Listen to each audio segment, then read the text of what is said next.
Hello, everybody, and welcome to this episode of Political Progress, a series where we interview different municipal, provincial, and federal politicians. Today's guest is Francis Drouin, the federal deputy of Glengarry-Prescott-Russell. How are you doing today? Great. As you can see, I'm in summer mode, so it's also 30 degrees outside, but having a great time. Before we start the interview, could you introduce us your titles? Yeah, well, I think you've just mentioned one of them. I'm a member of Parliament for Glengarry-Prescott-Russell and Parliamentary Secretary to the Minister of Agriculture. Now, to start off today's interview, could you explain to us how global warming has been affecting agriculture? Yeah, I think it's a conversation that's been happening worldwide in terms of how do we help the agricultural sector innovate, and they've already done an amazing job, but all sectors have to do part of their jobs. In Canada, the ag sector represents about 10% of GHG emissions. So the impacts on our ag community has been for climate change.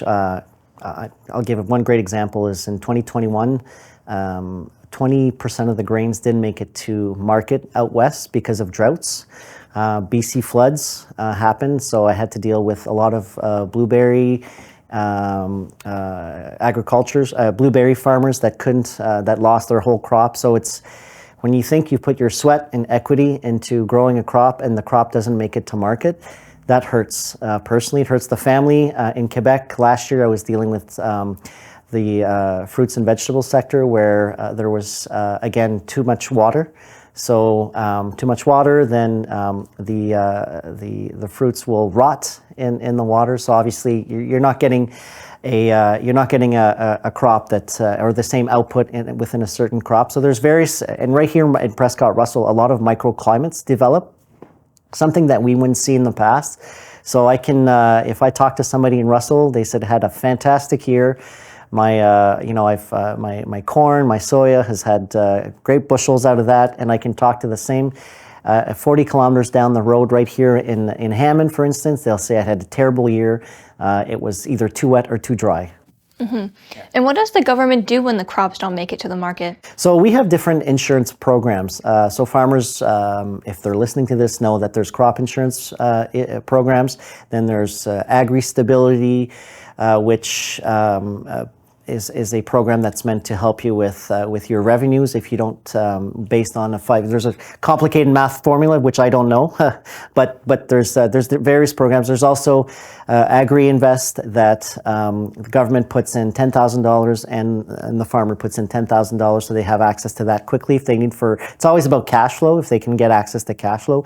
And then if those programs don't respond, then there's Agri-Recovery, which is an analysis done by the province and the federal government to say, okay, if there's been, for instance, a major event, a catastrophic event, like a flood or fires or droughts, then we could have programs that kick in, and then they do an analysis saying, okay, this program didn't work, this program that didn't work, this program this worked. So this is where Agri-Recovery will supply the missing link to that particular program. That's on the insurance side. On the helping farmers adapt new technologies, we have a program called Agri-Climate, which farmers can get access. So I talked about no tillage. So no tillage is essentially farmers don't till the land, which when you don't till the land, then you don't release carbon. And with precision agriculture now, they're able to plant in between those plants that the last year's crops, for instance. So that's when you think about it, you don't have to go through with your tractor. You reduce your GHG emissions with a tractor. You don't release carbon because you haven't moved the soil. With a no tillage practice, around here it's done, but it's not as done as much as out west because here we have a lot of clay.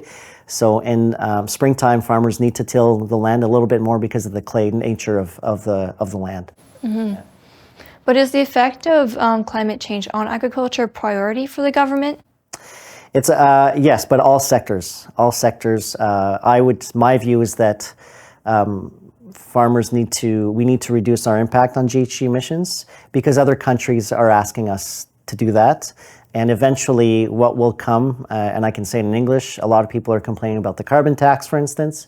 But if other countries such as Europe and the UK are talking about a carbon border adjustment mechanism. So if we don't have a price on carbon, they will impose a price on an import tariff, essentially. So if you want to export corn or soya to other jurisdictions, at some point down the line in 10 to 20 years, I could see a world where there would be carbon import tariffs in jurisdictions where there are no price on carbon.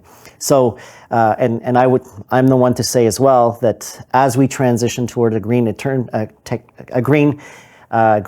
economy, we need to ensure that farmers are able to make a living. If they can't make a living, then there is no point for them to farm. They can't feed their family. So obviously, we have to do that in a way that respects the farmers' rights to make a living and ensures, because farming equipment costs a lot of money, so government has to help them make that transition if we are requiring them to change certain equipments. And there was an investment made earlier this year of $5.2 million into the research of barley. How would that money be put to use? Yeah, so barley is one of those commodities that can be used for beer making, for instance. It's a crop it's grown here, but it's mostly grown out west. It's a smaller commodity. But for research, we're looking at climate-resistant barley. So barley, if it's too dry, doesn't grow well. If it's too wet, doesn't grow well. So climate-resistant seeds. So through gene editing, scientists are doing some research in terms of saying, well, which crop can be more resistant to drought, which crop can be more resistant to too much sun or whatnot. So that's the type of research that's going into that $5.2 million is to help scientists do the proper research in order to build climate resilient crops. And how will that investment impact the farmers in our region? So for those that obviously that's specific on barley, but if farmers choose to, you have to plant a barley crop for you to profit from that. But I would say any type of research that goes into whether it's crop research or seed research or determining different ways that you can plant, when to plant barley or when not to plant barley. There's all these kinds of various factors. If you need what type of fertilizers that need to go in, when to put fertilizers in, and is there a way that we can reduce the impact on fertilizer, especially when it's expensive. There's nothing more motivating for any type of business to reduce their input costs when certain inputs are expensive. So that $5.2 million, you're not going to see the benefits of it tomorrow. It's research, it takes time, but you will see it down the line. Mm-hmm. To move to our next subject, the law C-18 was implemented last year. Could you talk to us what that means? Yeah, so C-18 was about bringing a level playing field with other broadcasters. So if I watch a certain program on TV, there's a certain part of that fund, that revenue that goes towards the Canadian Media Fund, and the Canadian Media Fund helps support local artists to build Canadian content. We live beside the U.S. If we didn't have that, we'd be inundated with U.S. content all the time. With Hollywood, that has a lot more dollars and capital than we do. So that's what it was about. So I watch something on TV, there's a certain part of that goes to the Canadian Media Fund. I listen to something on the radio, there's a certain part of that revenue that goes towards the Canadian Media Fund. But if I listen to something online, nothing goes towards the Canadian Media Fund. So if I consume news online or if I consume other material online, nothing went towards that Canadian Media Fund. So when C-18 was brought, it was about bringing that level playing field, but making sure that our news, if you're broadcasting news through Meta or through other platforms, then they created that content. They surely deserve a certain part of those revenues, and that's what it was about, and that's why you're seeing the hissy fit from Meta or from Facebook. Which it wasn't. We knew that was coming because they did the same thing in Australia. They did the same thing in Europe.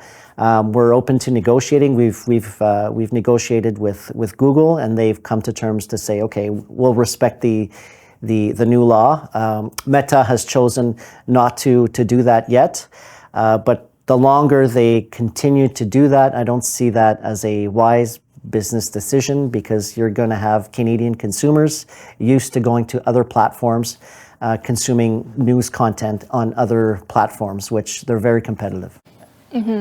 But some of the smaller news businesses did rely on Meta for their visibility. Right. Did the government take that into account when they discussed the law? Yeah, absolutely. I think, we knew there would be somewhat of an impact, or I'd say a turnaround. I think most smaller organizations have adapted. Obviously, at first, it's a shock. How am I going to reach my audience? Especially Meta, I found it was more of a local, an older audience on Meta now, even as an old millennial. Most of young people are not on Meta anymore. They consume other platforms. But I know that TVC22, for instance, would rely a lot on Meta, but I think you're able to readjust to that new reality. Some local news organizations were able to get away from it for a while because I think Meta just didn't recognize them or didn't see them as news creators. But we knew there'd be an impact, but at the end of the day, it's about ensuring long-term viability for local news journalism as well. Yeah. But now that quick accessibility has been removed, is there a new way that the people can get their news efficiently? Yeah, absolutely. There's Meta is only one platform, or two platforms, Instagram, or three if I count Snapchat, Instagram, and Facebook. But a lot of people consume news through X, or formerly Twitter, and other I don't know what other platforms there are, but there's tons of them now. I know TikTok is one of them. I don't use TikTok, but I know you can consume news through TikTok. But Twitter, for instance, is one that a lot of people use to consume news. But there's always apps, right? You can, if you download apps, for instance, CBC or Global News has an app, or National Post has an app to consume news online. So there's multiple ways to consume news using your telephone. Yeah. Will the government be doing promotion of those other platforms? So we wouldn't necessarily promote any private sector businesses, one in particular, but we certainly, the goal was to ensure the long-term viability of our local news organizations and journalism, and especially in a democracy. If we don't have a strong journalism sector, then democracy in some way dies because you don't have journalists asking questions that sometimes I don't necessarily enjoy, but they are important, an important part of our democratic exercise. So we need a strong journalism sector.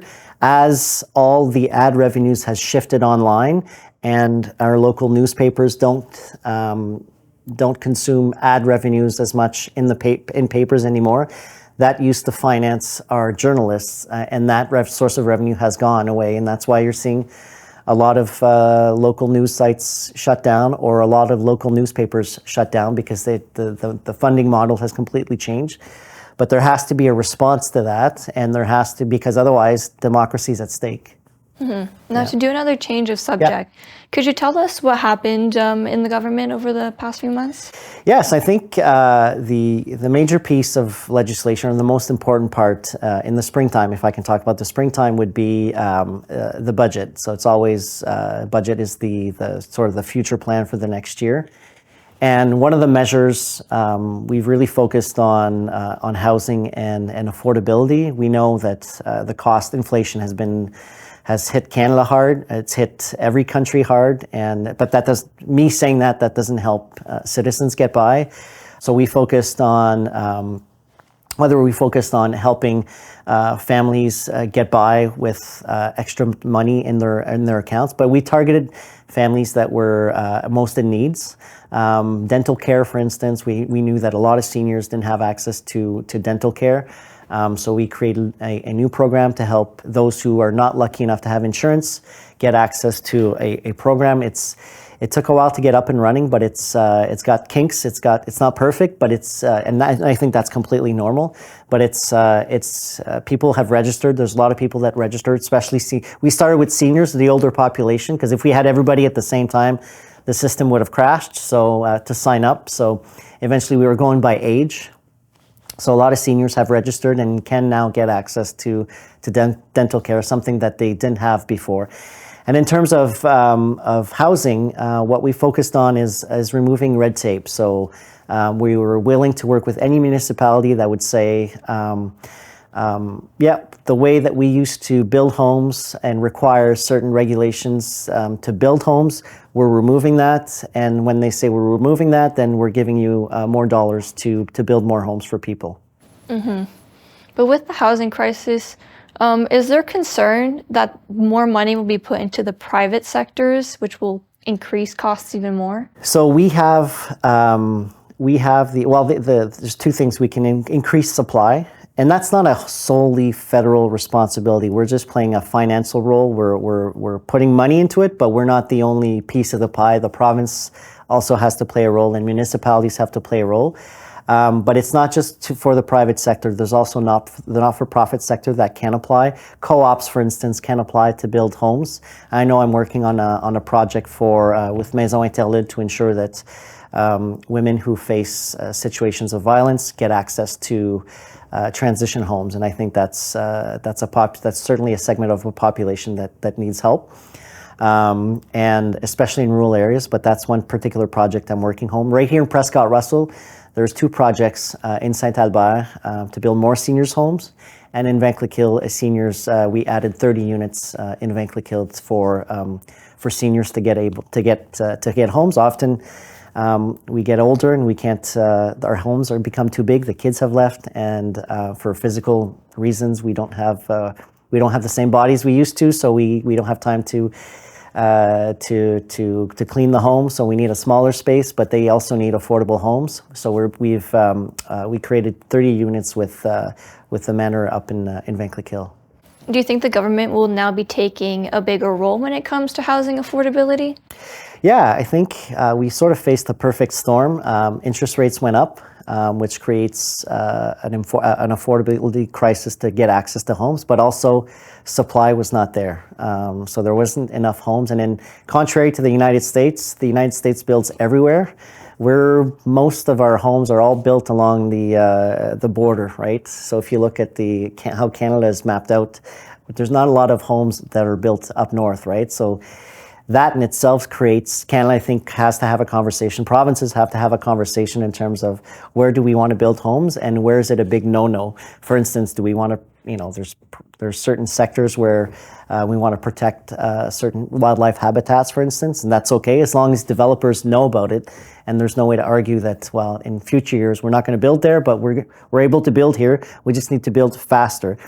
The other thing is we created a new fund to build homes faster. So the traditional way, we don't manufacture homes in Canada. In Sweden and Germany, I think 50 to 60% of their homes are manufactured, which means the majority of it is built in a manufacturing site. And then rather than taking 4 months to build, it takes them a few days.